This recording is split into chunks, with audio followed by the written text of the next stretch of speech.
Reskrim Polres Ogan Ilir telah menetapkan 3 orang tersangka dalam peristiwa gudang BBM oplosan yang meledak di Desa Ibul Besar 2 Kecamatan Pemulutan.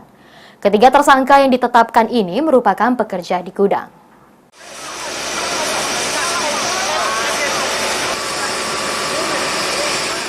Hal ini disampaikan Kapolres Ogan Ilir AKBP Andi Nasir Rahman.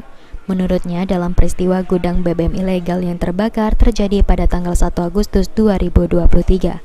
Selasa siang tersebut, polisi telah menetapkan 3 orang tersangka, yakni Bambang Irawan alias Aziz, Febriansyah, dan Ernadi.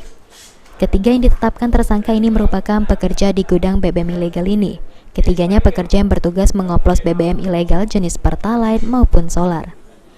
Dari peristiwa ini, polisi juga memeriksa saksi-saksi lainnya hingga menyebabkan gudang BBM tanpa izin ini terbakar dan meledak dan menghanguskan 3 unit mobil, 1 unit truk, 1 pickup, dan 1 unit minibus, serta 7 unit motor yang juga hangus di tempat.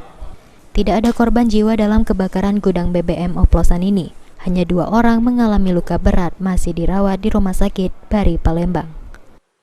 Ini masuk laporan polisi di tanggal 1 kemarin yang terjadi kebakaran di wilayah Pemulutan, Ogan Ilir. Dengan saksi